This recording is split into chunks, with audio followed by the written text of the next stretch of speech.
Hello नमस्कार साथियों, आप सभी का मंत्र ट्यूटोरियल के इस ऑनलाइन प्लेटफॉर्म पर बहुत बहुत स्वागत है। साथियों हम लोग शिक्षक भर्ती के लिए, सहायक शिक्षक और शिक्षक भर्ती के लिए इंग्लिश पेडागोगी की कक्षाएं प्रारंभ की हैं साथियों। तो उन्हीं कक्षा की जो प्रारंभ हुआ है साथियों, उसमें हमारा जो इंग्लिश पेडागोगी में आज का जो हमारा जो टॉपिक है साथियों, वो TLM है। TLM टीचिंग लर्निंग मटेरियल, जो कि बहुत ही महत्वपूर्ण है। एग्जाम पॉइंट ऑफ व्यू से इससे प्रश्न जरूर आते हैं साथियों। तो आप लोग इस वीडियो पर बने रहिए, वीडियो को ज़्यादा से ज़्यादा शेयर करिएगा, लाइक करिएगा, सब्सक्राइब करिएगा। चलिए हम क्या करते हैं, वीडियो को स्टार्ट करते हैं। देखिए, टीचिंग लर्निंग मटेरियल क्या है साथियों? टीचिंग लर्निंग मटेरियल, TLM का पूरा फॉर्म है, फुल फॉर्म है टीचिंग लर्निंग मटेरियल। अब देखिए साथियों, वास्तव में TLM होता क्या है ना? वास्तव में TLM हम किसको बोलेंगे? मतलब हम लोग याद रखेंगे साथियों, जो भी टीचिंग है और लर्निंग है, ये ऑनगोइंग प्रोसेस है। मतलब टीचिंग और लर्निंग, मतलब पढ़ाना और सीखना, ये दोनों जो है प्रोसेस जो है एक साथ चलता है, ऑनगोइंग प्रोसेस है। इन विच जिसमें teacher try to find out the way to make teaching process effective and interesting. जिसमें टीचर क्या करता है साथियों? इन विच टीचर, जिसमें टीचर ट्राई करता है, प्रयास करता है, फाइंड आउट, पता लगाने का कि ऐसा तरीका, way to the make teaching, जो टीचिंग प्रोसेस है, टीचिंग जो प्रक्रिया है वो इफेक्टिव हो और क्या हो, इंटरेस्टिंग हो। ऐसा प्रयास करता है कौन? टीचर प्रयास करता है ना? मतलब टीचिंग लर्निंग हमेशा ऑनगोइंग प्रोसेस है। इसमें टीचर क्या ट्राई करता है, ऐसा फाइंड आउट करता है, जिसमें ऐसा तरीका अपनाता है साथियों, वे अपनाता है जिससे टीचिंग जो है इफेक्टिव हो, टीचिंग प्रोसेस जो इफेक्टिव हो और क्या हो साथियों, इंटरेस्टिंग हो। ऐसा टीचर जो है प्रयास करता है साथियों, है ना? अब देखो, नीड ऑफ TLM, मतलब TLM की जरूरत क्यों है? TLM की जरूरत क्यों है? अगर हम बात करें साथियों, TLM की जरूरत क्यों है, TLM की जरूरत क्यों है, तो उसको हम लोग देखेंगे साथियों। TLM की जरूरत क्यों है ना? देखिए, TLM की जरूरत, पहला पॉइंट अगर देखेंगे, बात करेंगे तो for better understand of subject, मतलब सब्जेक्ट को अच्छी तरीके से समझ के लिए, सब्जेक्ट को, विषय की अच्छी समझ के लिए, विषय की अच्छी समझ के लिए, है ना? अच्छी समझ के लिए, विषय की अच्छी समझ के लिए क्या है, जरूरी है साथियों?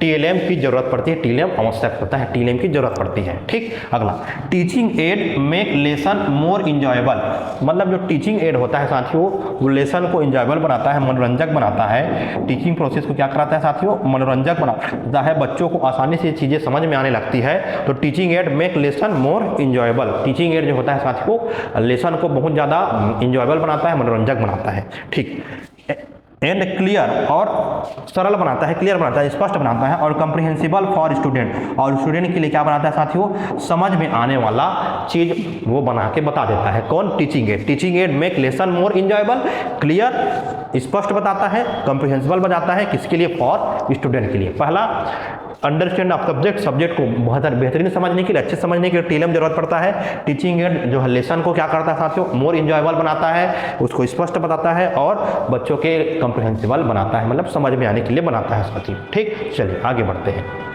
अब देखो, aid also provides a natural atmosphere and help them in activity involve learning process. अब देखो, ये क्या करता है, जो TLM होता है, ये क्या उपलब्ध कराता है? प्रोवाइड मतलब उपलब्ध कराता है या प्रदान करता है क्या? नेचुरल एटमॉस्फेयर, मतलब नेचुरल मतलब आपका बोला जाए नेचुरल, प्राकृतिक रूप से एटमॉस्फेयर, वातावरण उपलब्ध कराता है साथियों। और क्या करता है? Help in activity involve learning process, मतलब लर्निंग में जब हम एक्टिविटी करते हैं उसमें ये हमको इन्वॉल्व कर देता है, उसमें हमको ये शामिल कर देता है साथियों, है ना? तो इसको ध्यान में रखना, ये बहुत ही महत्वपूर्ण पॉइंट है टीचिंग लर्निंग मटेरियल के नीड से संबंधित। ठीक, अगला देखो, कैरेक्टरिस्टिक ऑफ गुड TLM। अब गुड TLM का कैरेक्टरिस्टिक क्या हो सकता है साथियों? देखिए, गुड TLM कब कहलाएगा, मतलब उसकी विशेषता क्या होती है? तो टीचिंग जो एड है वो सिंपल होना चाहिए, चीप होना चाहिए और इम्प्रोवाइज्ड होना चाहिए, है ना? टीचिंग एड लिखेंगे, पहला पॉइंट जैसे teaching aid should be cheap, cheap मतलब सस्ता होना चाहिए, जो टीचिंग एड है, cheap, simple and may be improvised, और उसमें सुधार होते रहना चाहिए, इम्प्रोवाइज होना चाहिए, अच्छे तरीके से ये बना हुआ होना चाहिए, सस्ता होना चाहिए, आसान होना चाहिए और इम्प्रोवाइज होना चाहिए। तीन चीज़ इसमें होना चाहिए। और टीचिंग एड जो है एक्यूरेट होना चाहिए और रियलिस्टिक होना चाहिए, याद रखेंगे ना। टीचिंग एड जो है, teaching aid aid are accurate and realistic वास्तविक होना चाहिए और एक्यूरेट होना चाहिए। रियलिस्टिक मतलब वास्तविक, एक्यूरेट स्पष्ट होना चाहिए, एक्यूरेट होना चाहिए, सही होना चाहिए। Teaching aid according to the mental level of learner होना चाहिए। टीचिंग एड कैसा होना चाहिए? Teaching aid are mental level aid are according to लिख सकते हैं, according to mental level of student, level of learner बोल सकते हैं ना भाई। लर्नर मतलब सीखने वाला, हमें स्टूडेंट भी आ जाएगा, बड़े लोग भी आ जाएंगे, है ना। तो देखो पहला पॉइंट क्या देख रहे हैं, जो टीचिंग एड है वो शुड बी चीप, सस्ता होना चाहिए, सिंपल होना चाहिए और उसको इम्प्रोवाइज होना चाहिए, उसमें हमेशा सुधार होते रहना चाहिए। ठीक। अगला, टीचिंग एड आर एक्यूरेट, स्पष्ट होना चाहिए, सही होना चाहिए, है ना। और क्या होना चाहिए? रियलिस्टिक, वास्तविक होना चाहिए। क्या होना चाहिए साथियों? वास्तविक होना चाहिए। रियलिस्टिक मतलब वास्तविक होना चाहिए, एक्यूरेट होना चाहिए। Teaching aid are according to the mental level of learner, मतलब मेंटल लेवल ऑफ लर्नर होना चाहिए, बच्चों के या कोई भी सीखने वाले के मस्तिष्क को ध्यान में रखकर, उसके एज को ध्यान में रखकर ये चीजें होनी चाहिए। चलिए आगे बढ़ते हैं। और क्या हो सकता है? Teaching aid should be develop interest of the student and become active participation, है ना। देखिए teaching aid should be interesting and active participation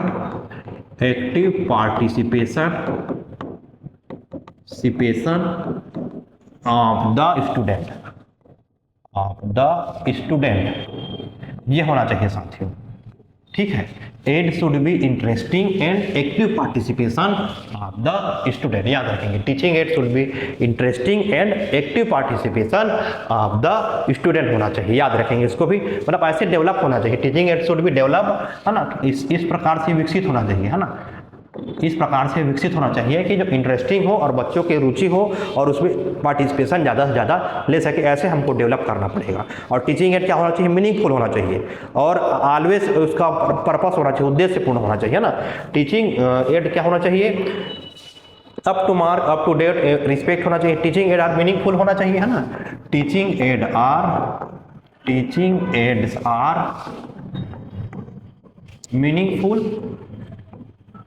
meaningful and teaching aid are, देखो teaching aid are meaningful and teaching aid should be meaningful and purposeful, मतलब उद्देश्यपूर्ण होना चाहिए और अर्थपूर्ण होना चाहिए, ये भी ध्यान में रखना है। मतलब जो टीचिंग एड बना रहे हैं, जो टीचिंग एड का हम लोग प्रयोग करने वाले हैं, उसका मीनिंग निकले और उद्देश्यपूर्ण हो और भविष्य में उसका उपयोग हो, ऐसा हमको बनाना चाहिए। ठीक है, इसको हमको दिमाग में बैठा के रखना है साथियों। समझ में आ रहा है ये चीजें? तो याद रखना है इस चीज को, है ना। याद रखना है हमको कैरेक्टरिस्टिक ऑफ गुड टीएलएम में, teaching aid should be cheap, simple और इम्प्रोवाइज होना चाहिए, और टीचिंग एड एक्यूरेट और रियलिस्टिक होना चाहिए, इंपॉर्टेंट पॉइंट है। Teaching aid are according to mental level of learner होना चाहिए। Teaching aid should be interesting and active participation of the student होना चाहिए। Teaching aid should be meaningful and purposeful होना चाहिए, इसको दिमाग में हमको बैठा के रखना पड़ेगा साथियों। अगला देखो, और हम जैसे अब मतलब ये तो कैरेक्टरिस्टिक हो गया, नीड हो गया, जरूरत क्यों होता है टीचिंग लर्निंग मटेरियल का, इसको देख लिए और उसका बेसिक जानकारी देख ली। अब देखेंगे मतलब उसका ऑब्जेक्टिव क्या होता है ना। उसका ऑब्जेक्टिव क्या होगा? ऑब्जेक्टिव ऑफ यूजिंग टीएलएम, मतलब ऑब्जेक्टिव क्या होता है टीएलएम का यूज करने का, ऑब्जेक्टिव क्या होगा?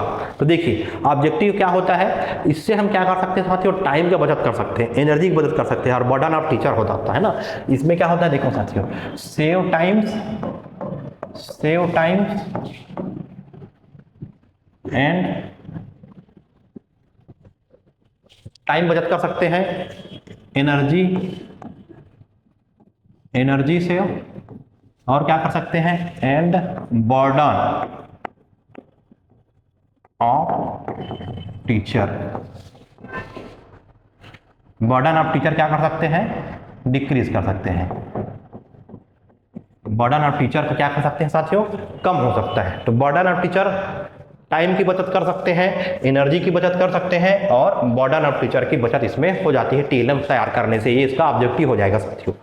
देखिए और क्या होगा, explain objects that have no physical extent, है ना, मतलब जिसका कोई फिजिकल एक्सप्लेन करेंगे ऑब्जेक्ट को जिसका कोई फिजिकल एग्जिस्टेंस नहीं होगा, ऐसे करके हम लोग कर सकते हैं। मतलब मेन चीज तो यही है। ऑब्जेक्टिव क्या होता है, सेव टाइम, एनर्जी सेव करेंगे और बर्डन ऑफ टीचर को हम क्या कर सकते हैं, उसमें हम लोग कम कर सकते हैं साथियों। इतना हमको दिमाग में बैठा के रखना पड़ेगा साथियों, ठीक है। अब देखो साथियों, इसके बाद अब हम बात करेंगे टाइप्स ऑफ, ये इंपॉर्टेंट है ऑब्जेक्टिव, मतलब ऑब्जेक्टिव में ये आ जाएगा ना, types of teaching add, types of teaching add. अब टाइप्स ऑफ टीचिंग एड में यहाँ पर हम बात करेंगे टाइप्स ऑफ टीचिंग एड, कौन कौन से प्रकार के हम टीचिंग एड का प्रयोग कर सकते हैं। पहला ऑडियो एड्स, पहला क्या है साथियों, ऑडियो एड्स। दूसरा है साथियों video aids, audio aid, video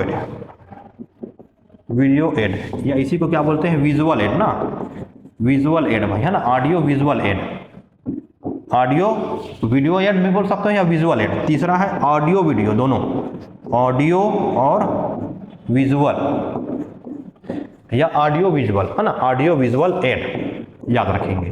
तीन नाम है इसका, ऑडियो एड्स, वीडियो एड और ऑडियो विजुअल एड। मतलब ऑडियो विजुअल और वीडियो या विजुअल एड एक ही मतलब है ना, वीडियो बोलो या विजुअल बोलो, है ना, क्लियर ऐसे लिख लेना, विजुअल ही ज्यादा लिखते हैं तो याद रखना विजुअल एड, है ना। क्या बोलेंगे इसको साथियों, विजुअल एड, ठीक है, visual aid, audio aid, visual aid और ऑडियो विजुअल एड, तीन टाइप के हमारे एड होते हैं टीचिंग एड, जिसका हम लोग प्रयोग करते हैं शिक्षण सामग्री में। ऑडियो एड क्या होता है, ऑडियो एड देखो, जैसे पहला हम बात करेंगे ऑडियो एड के बारे में। जैसे देखो पहला ऑडियो एड्स, अब ऑडियो एड्स क्या होता है साथियों, ऑडियो एड क्या होता है, it facilitate learning by using the sense of hearing, मतलब इट फैसिलिटेट लर्निंग, ये फैसिलिटी प्रोवाइड करता है, क्या करता है, फैसिलिटी प्रोवाइड कराता है learning by, it facilitate learning by मतलब फैसिलिटी प्रोवाइड कराएगा using the sense of hearing, using the sense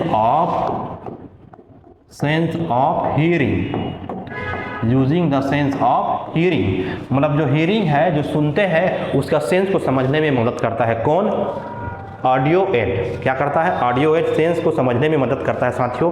इसको हमको दिमाग में बैठा के रखना पड़ेगा, है ना। चलिए जैसे ऑडियो एड के कुछ उदाहरण जैसे देखेंगे, जैसे पहला देखते हैं, जैसे ए देख लिए मान लो, जैसे ए रेडियो, जैसे पहला देखें ए में जैसे हम लोग लिखते हैं साथियों रेडियो, ए लिख रहे जैसे रेडियो, ये हमारे सुनने की समझ को बढ़ाता है। कौन, ऑडियो, जैसे रेडियो। हेल्प करेक्ट प्रोनाउंसिएशन, है ना, ये क्या करता है, हेल्प्स करेक्ट प्रोनाउंसिएशन, मतलब हमको क्या कराएगा, ड्रिल और प्रैक्टिस कराएगा साथियों, ड्रिल एंड प्रैक्टिस कराएगा, है ना। रेडियो हमारी क्या मदद करेगा साथियों, रेडियो हमारी मदद करेगा करेक्ट प्रोनाउंसिएशन में हमारी मदद कर सकता है, और ये ऑडियो एड के अंतर्गत आता है, मतलब रेडियो हमारे हमको बोलने में, सही उच्चारण करने में मदद हो सकता है भाई, है ना। दूसरा देखें, दूसरा अगर भी देखें तो टेप रिकॉर्डर जैसे, है ना, टेप रिकॉर्डर ये भी ऑडियो एड के अंदर आता है। पहले तो नाम भी याद रखना, कौन ऑडियो है कौन वीडियो है। तो tape recorder help learner to understand phonetic sound of word, ये क्या करता है, help to understand phonetic sound of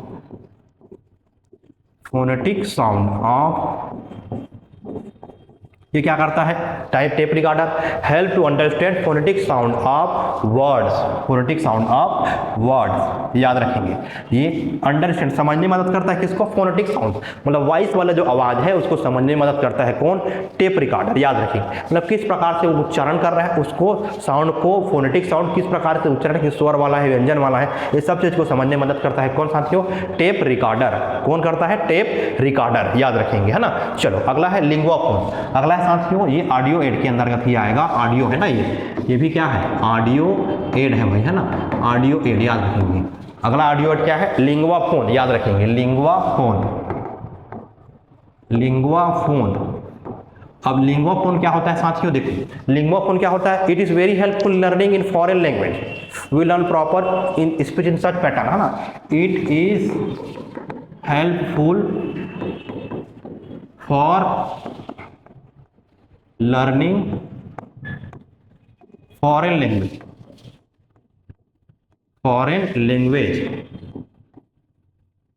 foreign language को सीखने में ये मदद करता है, कौन, लिंगुआ फ्रैंका, मतलब we learn proper speech pattern, है ना, इसमें हम क्या करते हैं, we learn proper speech pattern, है ना, प्रॉपर स्पीच पैटर्न हम इसमें क्या करते हैं साथियों, लर्न करते हैं, सीखते हैं, याद रखेंगे। तो लिंगुआ क्या होता है, it is helpful in learning foreign language को लर्न करने में मदद करता है, इसमें हम प्रॉपर स्पीच पैटर्न को हम लोग क्या करते हैं, लर्न करते हैं साथियों। इतना चीज को हमको दिमाग में बैठा के रखना पड़ेगा, है ना।